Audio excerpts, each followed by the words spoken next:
Bueno, pues va el tercero de estos vídeos, recomendable ver los dos anteriores, pero de todas formas se puede resumir y se puede ampliar un poco los temas que trataba en los dos primeros, aparte de narrar lo que fue mi experiencia posterior al juicio. Me encontraba en una situación, pues eso, de la prensa mintiendo muy descaradamente por no acertar, no acertaron ni siquiera municipio en el que vivo, porque no vivo en el municipio de Bilbao, ni en el de al lado, ni en el de al lado del de al lado. O sea, cuando dicen el vecino de Bilbao, Ibai Ochoa, pues ni siquiera eso es verdad. Lo de los tweets, mucho menos todavía. La verdad es que lo de la prensa fue una situación curiosa. De hecho, si no recuerdo mal, el primer medio de comunicación que se interesó por conocer mi versión fue Perú 21, que, como indica su nombre, pues es un medio de Perú. O sea, es geográficamente curioso. Hasta entonces a ningún medio de ningún lado de España se le había ocurrido preguntarme y contrastar la información. Luego ya se les ocurrió a algunos, también poco conocidos, pero eso. Creo que también dicen muchas cosas sobre el estado de la prensa y tal. En general lo que hicieron los medios fue un copia y pega del comunicado de la agencia Reuters, que ya de por sí tenía suficientes mentiras como para estar hablando un buen rato de ellas. Pero bueno, algunos medios también añadieron mentiras de cosecha propia, sí. El más descarado fue Intereconomía. Intereconomía, el día que me detuvieron a mí y a otras personas, puso en el titular detienen a no sé cuántos etarras, no proetarras siquiera, sino etarras directamente, es decir, militantes de ETA, miembros de ETA. Y yo flipaba, en plan, cuando me han admitido a mí en ETA que no me he enterado. ¿Dónde están mi carnet y mi pasamontañas? No me los han enviado. Pues eso, sí, directamente decían que éramos miembros de ETA. Y bueno, pues en eso estamos, en una situación curiosa y llena de paradojas. Algunos nos creímos a la policía cuando dijeron que desear la muerte de alguien no es un delito, como indicaban claramente en este tuit, pero resultó que era mentira. Resultó que si pones ojalá se muera y una persona especialmente importante, pues sí es delito, sí. Era mentira ese tuit de la policía. A lo largo de 4 fases de la Operación Araña fuimos detenidas 76 personas en total, todas antifascistas, como comentaba.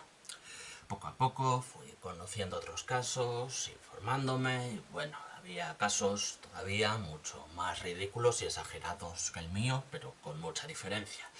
O sea, hubo gente detenida y llevada a juicio solo por chistes de Carrero Blanco. Hubo gente incluso detenida solo por decir algo como Gora independencia eta socialismo A, que para quien no lo sepa en euskera ese eta es la proposición I, o sea, la frase se traduce como viva la independencia y el socialismo, no está diciendo nada de ETA. Pero sí, hubo gente detenida por eso, hubo casos bastante sangrantes, algunos de ellos fueron archivados, de hecho, no llegaron a juicio, si no me equivoco, porque eran tan ridículos que no se podían sostener. Pero bueno, detener, pues nos detuvieron a 76 personas, todas antifascistas, como ya comenté en el vídeo anterior, pues siendo nazi o siendo simplemente de derechas, puedes desear la muerte de políticos alegremente o amenazar abiertamente y no es enaltecimiento del terrorismo. Si es una persona antifascista, sí, si eres una persona antifascista, pues la Operación Araña iba directamente a por eso. Total, que éramos gente bastante diversa, de lados diversos, pero bueno, ahí teníamos algo en común, así que lo que podíamos hacer era organizarnos. Y así nació, no reuniendo a las 76 personas, pero sí a unas cuantas, pues la plataforma por la solución de encausados y encausadas en la Operación Araña. La idea era eso, organizarnos un poco, organizar actos, difundir nuestra situación, aprovechar la fuerza del número para protestar con mayor contundencia, para poder hacer mayor denuncia sobre nuestros casos. Hubo casos de la Operación Araña que trascendieron más, como fue el de César Strawberry, porque era cantante de Defcon 2, o el de Cassandra Vera. Pero vamos, que muchos otros casos pues tuvieron un impacto mediático mucho menor, y en ese sentido la plataforma nos ayudaba a organizarnos y a denunciarlos. La plataforma, desde luego, también me sirvió para aprender de otros casos que sirvió para ver el mío con más claridad. No sé si me explico. O sea, por ejemplo, conocí en la plataforma a más gente a la que le habían atribuido en el juicio tweets que no existían. Como me pasó a mí con el tweet de Irene Villa, que no lo había escrito yo ni existía siquiera ese tweet, pues no fui el único caso así. Hubo otras personas detenidas a las que también acusaron de tweets que no existían. Entonces, bueno, eso digamos que ayudaba a resolver algunas dudas y a ver un patrón en lo que se estaba produciendo, ¿no? Mientras tanto, la represión se intensificaba un poco, pues lo pudimos ver en los recursos que pusieron algunos compañeros contra la Audiencia Nacional y que llevaron el caso al Tribunal Supremo a ver si allí les daban la razón, y en algunos casos no, o en algunos casos hasta fueron peores las incongruencias a las que daba lugar. Por ejemplo, recuerdo que en uno de los casos, en el caso de un compañero de la plataforma, básicamente se dictaminó que la difusión de actos de bienvenida, los onguietorris a presos vascos y presas vascas que salen de prisión, la simple difusión de ese acto podía ser considerada enaltecimiento del terrorismo, y lo dijeron así, tal cual. Lo que es una aberración jurídica que no hay por dónde cogerla y que debería haber hecho saltar todas las alarmas porque es gravísimo. O sea, el recurso del compañero, pues el argumento del compañero se basaba un poco en eso. En plan, yo no he enaltecido el terrorismo en ningún momento, nunca he dicho nada parecido a que el terrorismo esté bien, ni nada por el estilo, solo he difundido imágenes de actos de bienvenida a presos vascos. Y pues eso, lo que contestó el tribunal, pues fue básicamente sí, eso también es enaltecimiento del terrorismo, no se aprecia, no hay explícita una intención clara de enaltecer el terrorismo, pero a nosotros nos da la gana de considerar que si has difundido imágenes de esos actos, es enaltecimiento del terrorismo. Esto, como digo, es semejante despropósito jurídico que da lugar a unas incongruencias que, bueno, creo que quedan bastante claras. Básicamente, lo que significa es que si a un juez le saliera de los cojones, podrían condenar a prisión a todos los periodistas que se han encargado de cubrir en las noticias cualquier tema parecido. O sea, si alguna vez habéis visto por las noticias a un periodista diciendo algo de un acto de bienvenida a presos vascos, aunque sea para condenarlo, aunque sea en una cadena de televisión de derechas diciendo mirad qué feo está esto, que han organizado un acto de bienvenida a un preso que pertenecía a ETA, por ejemplo, por poner uno de los casos, no todos los presos vascos pertenecen a ETA ni de coña, pero bueno, vamos a poner en este supuesto que sí, que se hace un acto de bienvenida a un ex miembro de ETA que ha salido de prisión y una cadena de derechas lo denuncia, pues básicamente hay jurisprudencia para que si a un juez le salga de los cojones pueda condenar a cárcel a ese periodista. Eso es básicamente lo que decía esa sentencia, y por eso digo que es una aberración jurídica que debería haber hecho saltar todas las alarmas de una democracia, porque no es ni medio normal eso, que no puedan ver una intención de enaltecer el terrorismo, pero que se la inventen y te condenen simplemente por difundir imágenes de un acto público. Pues eso pasó. Y le pasó a un compañero de la plataforma, y eso, uno de los muchos casos que hemos podido ver y que no había por dónde cogerlos, pero que así fueron. Bonus. Hay asociaciones de víctimas del terrorismo que también difunden imágenes de los onguietorris, es decir, bajo la jurisprudencia que existe actualmente en España, si a un juez le saliera de los cojones, las asociaciones de víctimas del terrorismo podrían ser condenadas por enaltecer el terrorismo al difundir imágenes de onguietorris para decir que según ellos es una muestra de enaltecimiento del terrorismo y a su vez denunciarlo. Un poco loco todo, pero así es. Yo creo que con esto ya sí que queda clarísimo el sinsentido de esta condena. A mí, mientras tanto, me acabaron devolviendo el móvil y el reproductor de MP4 que me habían incautado. Me los mandaron de Madrid, teniendo que pagar yo el envío. Digo yo que ya me los podían haber devuelto cuando fui a Madrid al juicio, pero no. Me los enviaron después por correo y tuve que pagar el envío. No termino de entender para qué hacía falta eso, pero bueno, por lo menos recuperé mi móvil y mi reproductor de MP4, que la verdad ya los daba un poco por perdidos y ya supondría que estarían en el bolsillo de alguna otra persona, pero no pude recuperarlos. Y eso, en la plataforma se fueron haciendo cosillas. El dibujante Tasio preparó un dibujo pensado especialmente para camisetas como la que me he puesto para este vídeo, claro, era la más adecuada. Se fueron organizando este tipo de cosillas y bueno, el principal acto fue una jornada contra la represión, o sea, el acto que más miembros de la plataforma aglutinó y en el que más colaboramos. Dimos de hecho una rueda de prensa para anunciarlo enfrente del cuartel de La Salve, que es precisamente en el cuartel en el que había estado detenido yo y también otros miembros de la plataforma. Es el cuartel al que nos llevaron cuando nos arrestaron. Y eso, allí dimos una rueda de prensa anunciando esta jornada. Y la jornada, como veis, era completita. Tenía comida popular, debate, una manifestación, concentración y un concierto de Defcon 2. Fue en el Gaztetxe de Zorrotza, que estoy bastante agradecido. Estamos, vamos, en general en la plataforma, me imagino, bastante agradecidos con la gente del Gaztetxe. La verdad, fue la hostia que nos dejaran su espacio para organizar esa jornada y fueron gente bastante maja, la verdad. Algunos de la plataforma ya tenían tratos con ellos, de ahí que pudiéramos organizar esto, pero eso, yo por ejemplo no conocía a la gente del Gaztetxe y eso, que era gente majísima y que nos ayudaron bastante al cedernos su espacio y al ayudarnos con esta jornada, así que solo puedo repetir mi agradecimiento todavía. Y esa fue la cosa, ¿no? Pues creo que quedó un acto en general bastante decente. Entre todas sus cosillas, pues entre la comida, el debate, la concentración y el concierto, pues ya se hizo algo, ¿no? Y espero que sirviera un poco para concienciar a la gente de los casos que se estaban dando. La verdad es que creo que sí, porque vamos, era un perfil, digamos, bastante político el del acto, así que la gente que asistió pues probablemente ya tenía cierta conciencia. Pero espero que ayudara aún más. Desde luego fue una jornada interesante, como digo.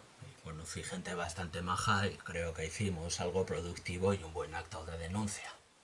Pasando a un asunto bastante menos agradable que esa jornada, pues, como seguramente sepáis alguna de la gente que está viendo este vídeo, porque fue un caso que se hizo todo lo posible por difundir y que salió en periódicos, pues Alfredo, un compañero de la plataforma, fue la primera persona en ingresar efectivamente en prisión por la Operación Araña, a causa de la Operación Araña. A todos los demás que nos habían condenado, pues hasta el momento sufrimos la condena pero sin llegar a ingresar en prisión, ¿no? Y tuvimos distintas penas, la inhabilitación también, pero no llegamos a ingresar en prisión hasta eso.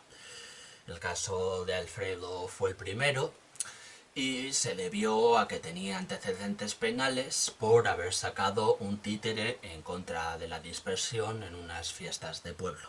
Era simplemente un títere con el mítico cartel, el mítico lema, el mítico reclamo de Euskal Presoak etxera, ¿no? Que significa simplemente acabar con la política de dispersión que existe en el trato hacia los presos vascos, vamos, que simplemente por ser preso por algún motivo político relacionado con Euskadi, pues te mandan a una prisión a 500 o a 600 o a 700 kilómetros de tu casa, más que nada como castigo para los familiares, aunque sea incluso anticonstitucional, y eso yo creo que es una política que viola bastantes derechos básicos de las personas presas, ¿no? O sea, asesinos, violadores y maltratadores varios, pues eso, se cumplen sus derechos en el sentido de que son encarcelados en la provincia en la que residen.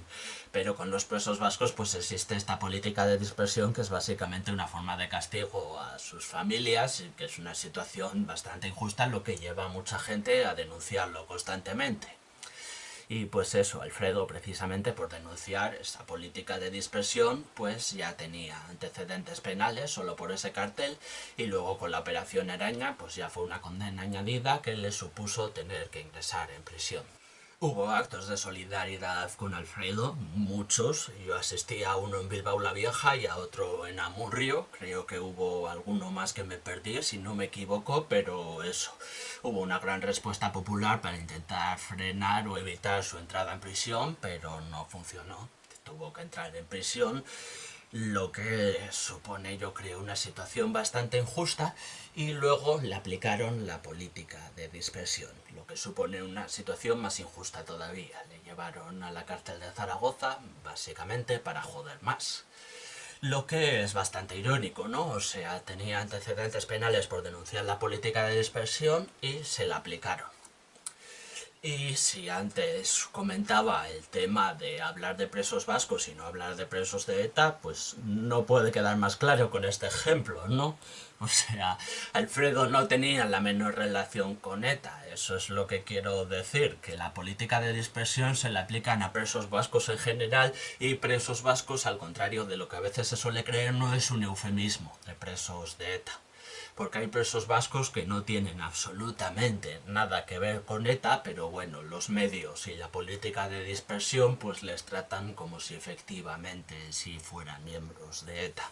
Otro ejemplo de posible doble condena a miembros de la plataforma por la absolución de encausados en la Operación Araña es el de Edurne, que básicamente, por resumir, en una manifestación contra la monarquía, la estaba cubriendo, estaba como periodista en la manifestación, y fue agredida por unos antidisturbios que además la denunciaron por haberles agredido Edurne a los antidisturbios. O sea, es una táctica muy habitual.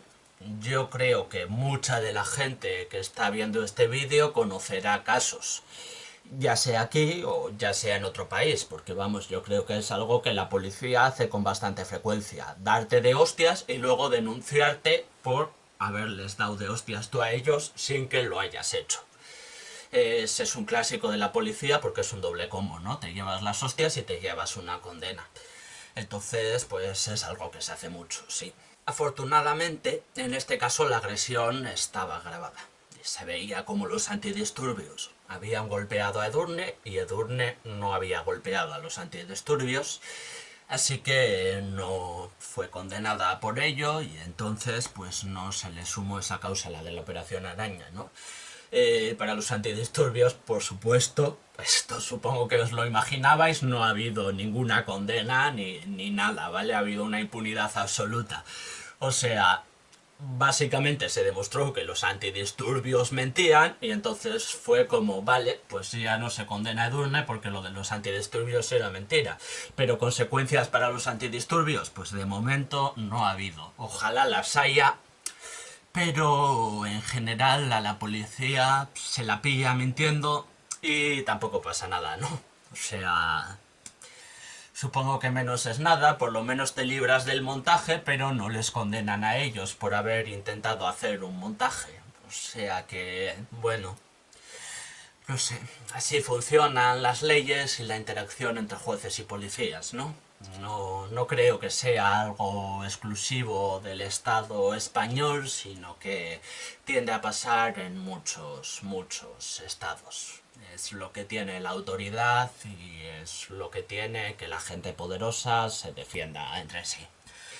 Sin más divagaciones, pero bueno, para que os hagáis una idea de que la gente que estaba encausada por la Operación Araña, a su vez se tenía que enfrentar a otros montajes por otros temas, ¿no? Que había gente doblemente perseguida en la plataforma, y que, bueno, es un ejemplo de represión bastante claro. A nivel nacional tengo que mencionar también pues algunas otras cosillas en los medios y en el arte sobre la Operación Araña, ¿no? Sobre cómo se hicieron eco distintos productos culturales, artísticos, del tema de la Operación Araña. Por ejemplo, esta portada del Karma dice: titulada Tweet Fiction, y que incluye los nombres de unas cuantas de las personas que tuvimos problemas legales, no necesariamente en el marco de la Operación Araña, pero bueno, como veis, hay unas cuantas que sí somos de la Operación Araña. Así que nada, puedo decir que mi nombre ha aparecido en la portada del Karma. No sé si tiene mucho mérito, pero espero al menos tener un peinado afro chulísimo y citar versículos inventados de la Biblia en el papel que me asignan en esta peli. Por otro lado, en la Feria Arcos se llegó a exponer una instalación artística de Santiago Sierra que consistía en 26 fotografías representando a 74 presos políticos por distintos motivos, y una de ellas pues era una referencia al caso de Alfredo, del que ya he hablado. Entonces, pues a cuenta de eso, pues esta exposición artística pretendía denunciar un poco lo que consideraba un fracaso de la sociedad, ¿no? La existencia de presos políticos en la España contemporánea. Una de esas 26 fotografías estaba dedicada al caso de Alfredo dentro de la Operación Araña. ¿Y en qué situación estamos ahora? Pues bueno, complementando esto con otros casos de represión y de ataques a la libertad de expresión, como ha sido el de Pablo Hasél, pues alguna vez, por ejemplo, Podemos ha coqueteado un poco con la idea de despenalizar el enaltecimiento del terrorismo. La idea de que el enaltecimiento del terrorismo, tal y como se entiende desde los años 90, pues como mucho pueda suponer una multa, pero no pueda llevar a alguien a la cárcel simplemente por expresarse.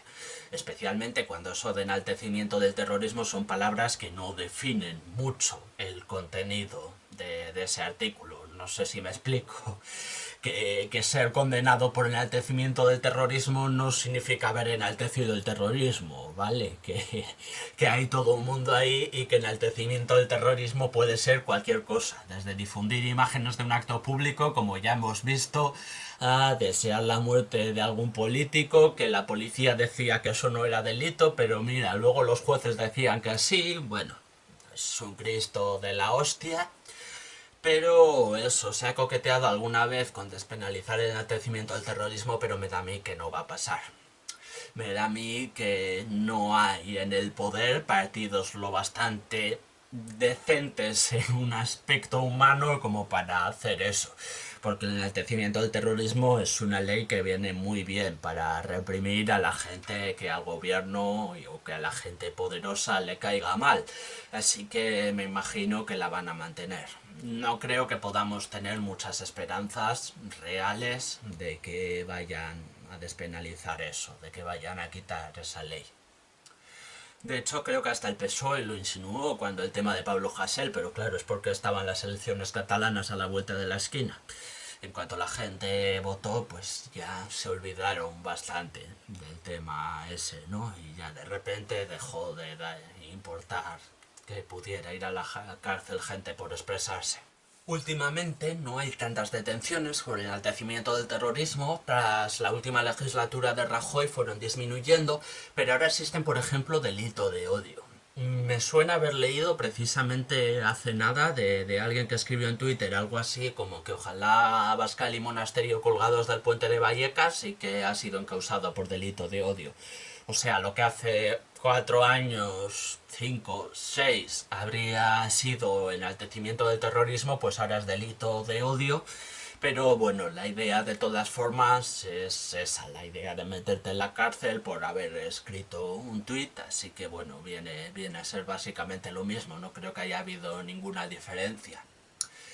Y esto a nivel internacional, como se ve, pues bueno, tampoco es mucho peor que lo que hay en algunos otros países, ¿no? De hecho, también en muchas otras democracias liberales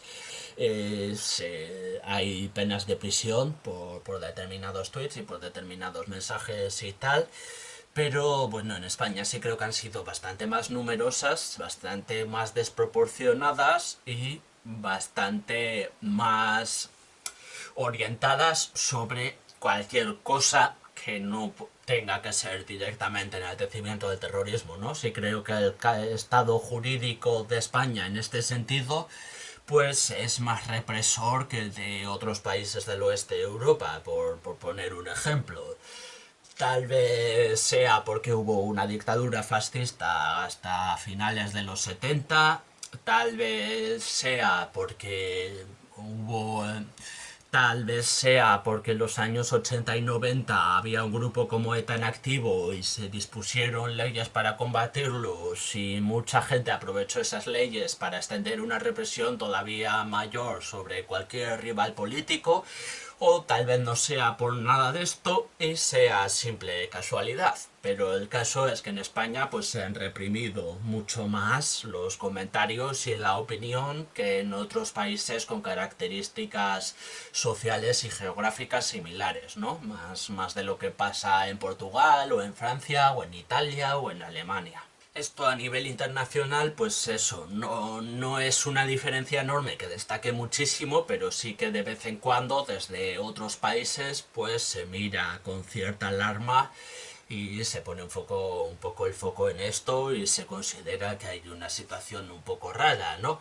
Es, por ejemplo, el caso de la ONG Frimus, es una ONG de Dinamarca, muy poco sospechosa de ser comunista, anarquista, Berchale o cualquiera de las cosas por las que supuestamente han detenido a gente en España, pero que sí ha dicho, hostia, en España se está deteniendo a mucha gente. La ONG Frimus se centra sobre todo en música. En cuántos músicos son encarcelados por cantar contra el gobierno, cuántos músicos reciben una pena de prisión por cantar contra el gobierno.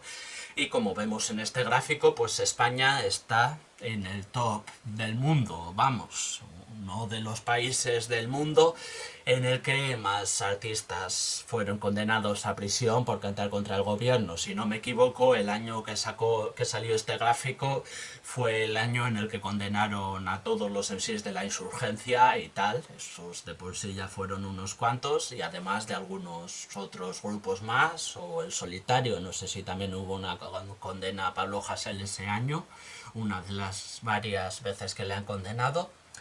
Pero eso, pues por lo menos internacionalmente alguna vez, de vez en cuando, se vuelve la vista hacia el Estado español y hacia sus leyes y se dice, hostia, este es uno de los países del mundo que más artistas está condenando a prisión. Esto es un poco raro, igual esto no debería estar pasando.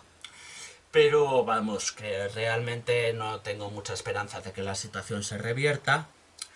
Pero bueno, pues quería aprovechar para hacer esta denuncia, para mostrar estos casos y para mostrar, pues eso, cómo hay gente a la que nos han reprimido bastante. Yo ni siquiera estoy entre los casos más graves, pero ni de coña.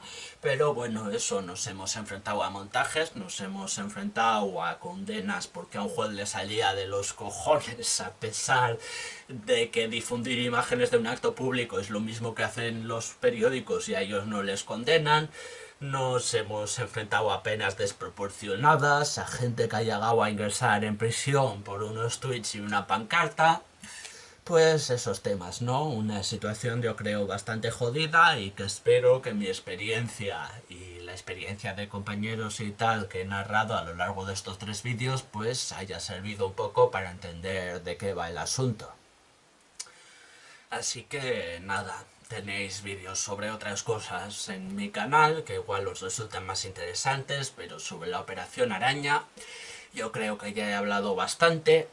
He contado todo lo que me pasó a mí a nivel individual y también un poco cómo está el tema socialmente y políticamente, así que creo que ya he dicho todo lo que tenía que decir. Un saludo y que os vaya bien y esas cosas.